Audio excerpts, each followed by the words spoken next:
20-year-old Rebecca Nyirarukundo fled clashes in June between the Congolese army and the rebels around Ruchuru territory with a husband and 1-year-old son.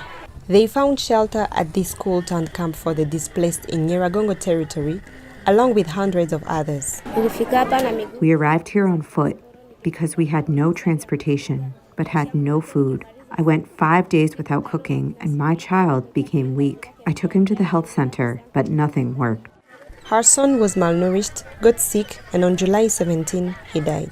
In the town of Kanyaruchinya, those newly displaced keep arriving, stretching the few resources available. Since we have been here, we have had no assistance. I have already buried 4 people because of the lack of water, food, and shelter. We are suffering a lot. The UN Refugee Agency, or UNHCR, says clashes since March between the Congolese National Army and the rebel March 23 movements have forced more than 160,000 people to flee their homes. The UNHCR says it has received less than 1/5 of a $225 million budget request for the DRC that was based on needs before the fighting broke out. Medical aid is also stretched in Kanyaruchinya as the town has only one mobile hospital. The hospital was installed in 2021 under the leadership of the president, but there has been no improvement in terms of equipment and logistics. The government has been giving almost nothing lately, and the crisis has caused problems with healthcare. Meanwhile, protests this week against the UN peacekeeping mission in eastern Congo turned violent and left at least 15 people dead. The demonstrators accused the peacekeeping force of failing to stabilize the region and keep them safe. Whether or not one blames the peacekeepers for the situation, it is clear that safety in the towns near Goma is a scarce commodity.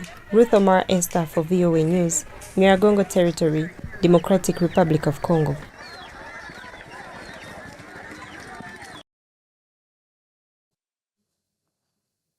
Hey, what's up, everyone?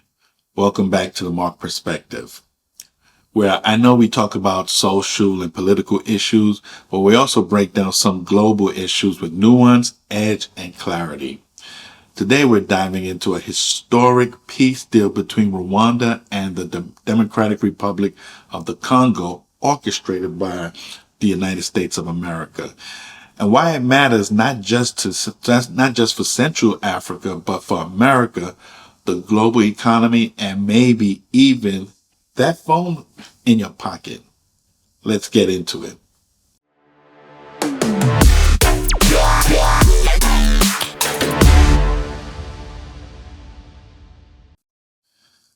This isn't just some regional skirmish. The roots of the Rwanda DRC conflict stretch back to the 1994 genocide in Rwanda. After the genocide, many perpetrators fled into eastern Congo, sparking tensions that spiraled into a series of wars. Wars that killed over 6 million people and destabilized the region for decades. It all goes back to the 90s, or 1994 to be precise. That's when the genocide in Rwanda happened. In just 100 days, extremists from the majority ethnic group in Rwanda, the Hutus, killed around 800,000 people. Most of them were Tutsis, a minority ethnic group. The genocide ended when a Tutsi-led rebel group took control of the capital Kigali and seized power. And by the way, one of the leaders of that group was Paul Kagame, who's the current president of Rwanda and has been since the year 2000. Now, during and after the genocide, hundreds of thousands of Hutus fled over the border to refugee camps in DRC.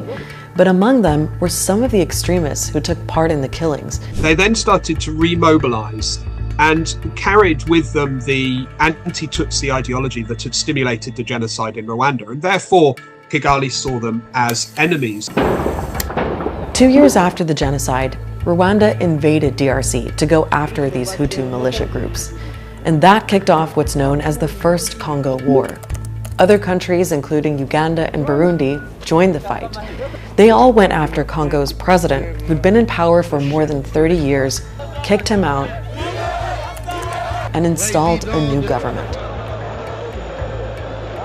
But they soon fell out with that new government. and that triggered another, even bigger war. The war ended with a peace deal.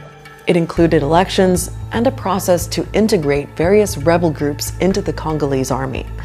But that deal never really brought peace, particularly in eastern Congo. It's what some analysts call a no peace, no war situation. There's a proliferation of armed groups. The army has remained fragmented and also very abusive and criminalized. And then internationally, although the Rwandan and Ugandan governments, who were heavily involved, of course, in the civil war, have formally agreed to pull out their troops from eastern DRC in the early 2000s, they never really agreed to reduce their influence. 20 years later, eastern Congo is still being fought over. One of the main features of the conflict has been a series of rebellions by Congolese Tutsi groups, often backed by Rwanda. These groups have evolved over time, but the M23 is the latest iteration and has become the most powerful. It emerged in 2012 and got its name from a peace deal that had been signed 3 years earlier, a deal the M23 says the Congolese government never fully implemented. The M23 actually managed to capture Goma back in 2012, but were forced to withdraw after just 10 days. And for a few years after that, the M23 were essentially out of the picture, but they came back in 2021 and have been gaining more and more territory since then. Kigali-backed M23 rebels ramped up their lightning offensive in the east of DR Congo. The way they've captured, and this time held on to Goma and Bukavu, the region's main cities, shows just how powerful they've become. Calm has returned to Bukavu and people are getting back their daily lives. Rwandan-backed M23 rebels are now aiming for the city of Uvira. Uvira would be the third major city in M23's advance in eastern DRC in a matter of weeks. It's estimated that M23 has 6,000 fighters, but a lot of people say they couldn't have taken all this territory without Rwanda's help. The M23 itself, from what we understand, is really dominated by the Rwandan army. For key battles, it's the Rwandan army that brings the firepower, that brings the coherence, the discipline, the organization, the resources with it. The M23 didn't have any of that. If it hadn't been for the Rwandan army, we wouldn't be here today. If also you see the number of Rwandan military who are fighting alongside M23, one will wonder if it is the M23 is backed by Rwanda, or if Rwanda is intervening, just accompanied by M23. Now, what do the M23 and Rwanda want in eastern Congo? Well, there's a lot going on here. There's what the different sides are saying, and also what experts are piecing together based on what's actually happening. So for example, the M23 and Rwanda say they want to protect Tutsis who face discrimination and persecution in Congo for a long time. But that doesn't necessarily explain everything they're doing or have done. There is a history of persecution and discrimination against the Congolese Tutsi community in the eastern Congo. It's very important to say that. And yet, there wasn't an increase in that discrimination or persecution in the days leading up to the M23 rebellion. It's not like they responded to an imminent threat. The M23 and Rwanda also say they're going after Hutu extremists. These are the groups we mentioned earlier that Rwanda first went after back in the 90s. There's one group in particular which comes up. It's called the FDLR, and Rwanda still sees it as a security threat. So it was important that I play that video. It was kind of long, one of the longest videos I've ever played, but it was important that you understood the history, because rebel groups like M23 backed by Rwanda clashed with Congolese forces, leading to ongoing cycles of violence, displacement, and humanitarian crisis. The Eastern DRC became a war economy funded by illegal mining, arms trafficking, and foreign interference, both state and corporate. So think about it. This peace agreement, it's not just symbolic. It could finally put an end to one of the deadliest conflicts since World War II. And we have President Trump and his administration to thank for, because if not, this war would have continued on and there was no end in sight. But think about why President Trump did this. China's influence in Africa has been growing, China and Russia, but mostly China. And so China is trying to dominate and control most of the earth minerals that a lot of countries need.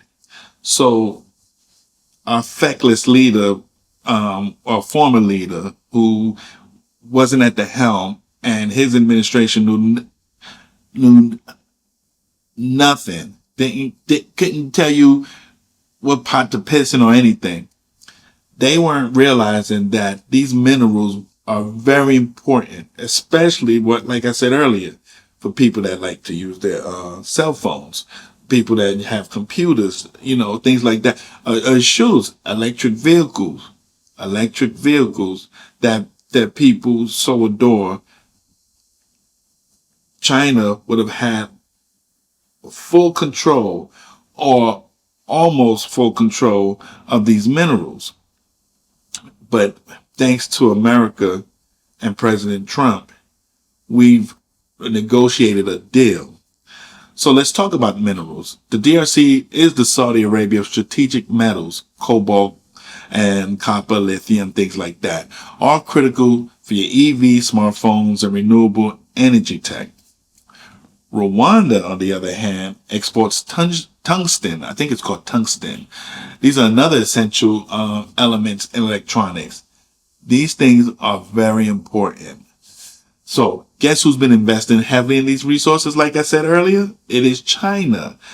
But with this peace agreement, the U.S. has stepped in. American companies are gaining access to mineral rights, setting up supply chains independent of Beijing. This isn't just diplomacy, it's economic strategy with national security baked in.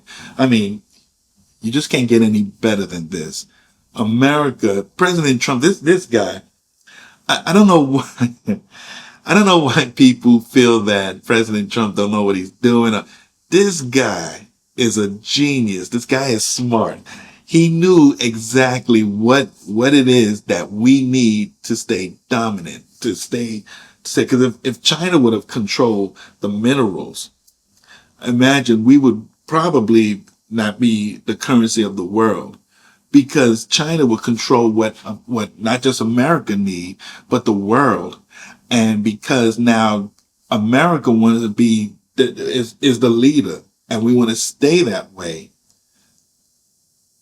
President Trump had to get involved. So his administration cut a peace deal, brought the leaders to the White House to sign this deal. And so now there's going to be peace. Hopefully, we're praying that there's going to be peace. And then America can now invest in these countries, and through the control of the Congo and so forth, and Rwanda, they can now supply America with the minerals needed so that we can be a dominant force when it comes to cell phones, electric vehicles, things like that, renewable energy. We want to be at the top. And the only person who saw this and took action is President Trump. This is why I call him a real American hero. Start the day's other headlines with a major development towards ending a decades-long conflict.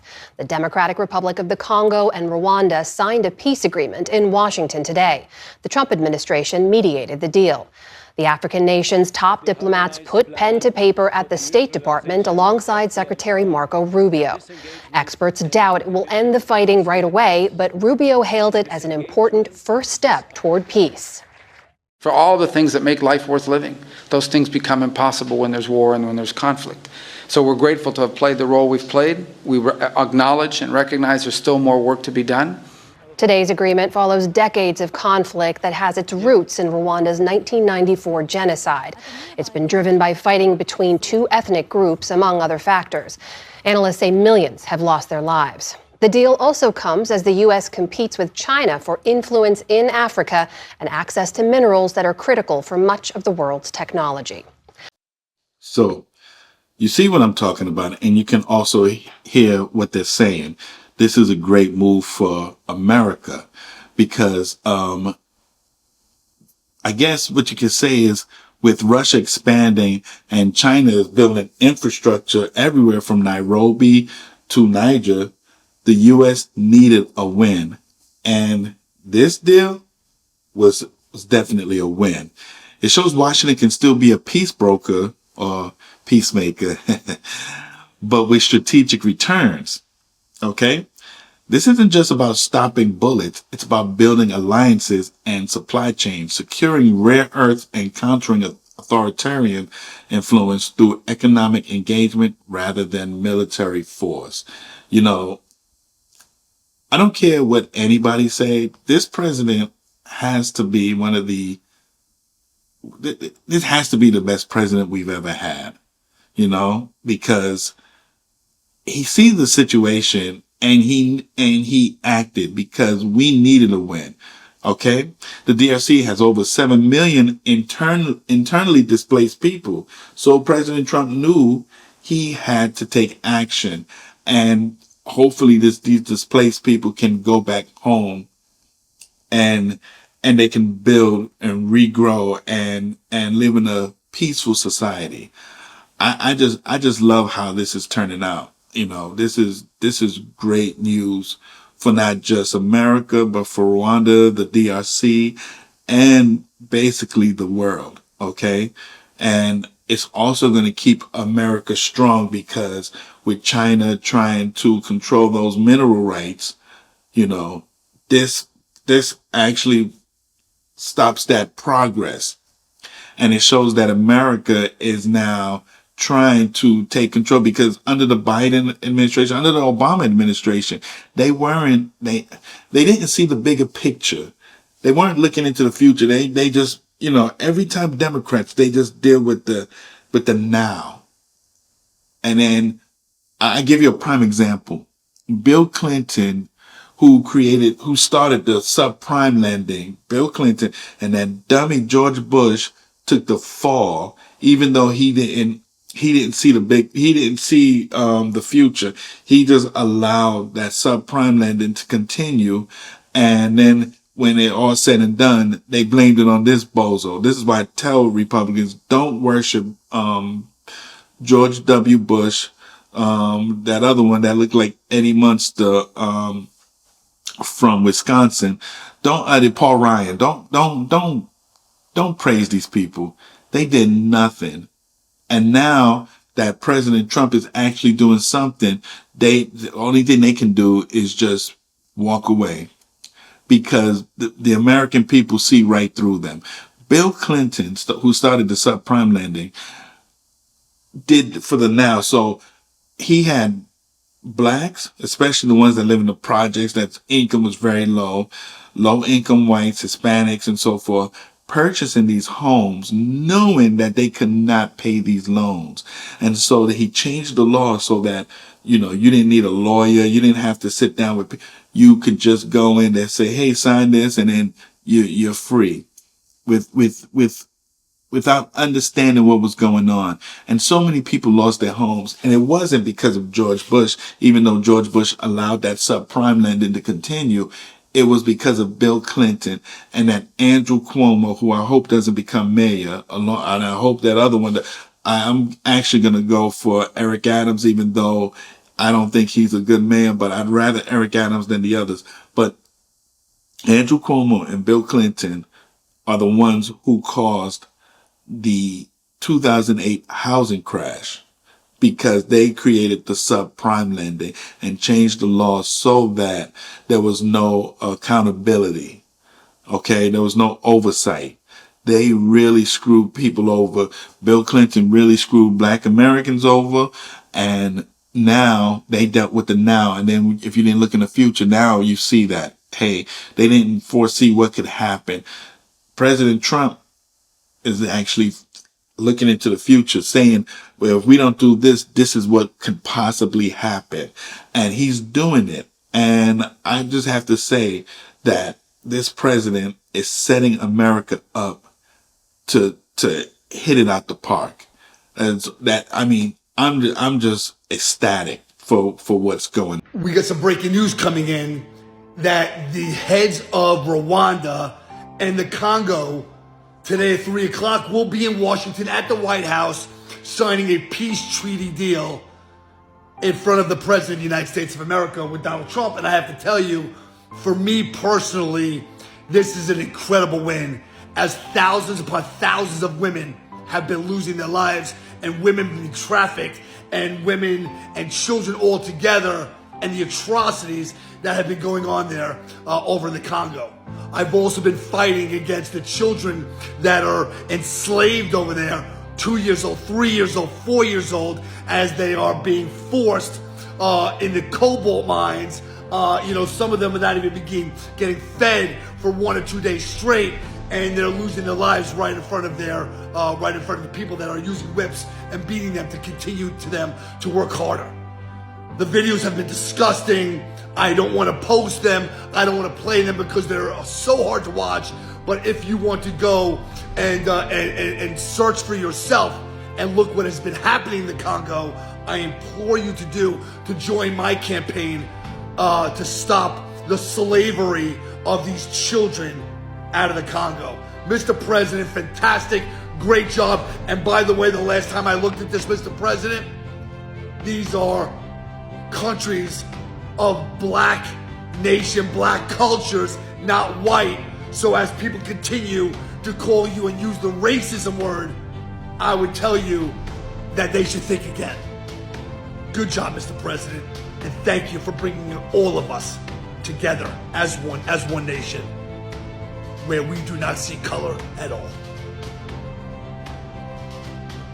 When peace finally comes to the Democratic Republic of the Congo, he's thinking to nominate you as a Nobel Prize Peace, because he said you deserve, you have been working to bring peace in the world, not only at the Congo, and he's very hopeful to meet you in the future. That's so nice. They know your name. They know that a president named President Trump is working hard to finally bring peace to the country. I saw hope. They have hope now for a better day in Congo.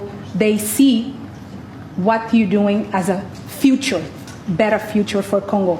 And I had opportunity to sit down with President Felix Tshisekedi for an interview, because I want to understand his mind, what he's thinking, his feeling about everything that your administration is doing. And he told me firsthand that for many years, many American presidents overlooked this conflict. They didn't do nothing. Even myself, I covered President Biden's administration. I pressed many times about this conflict. People are dying in Congo. This country has so much potential, but they need help because this war is destroying the country. Sure. They never gave me any answer.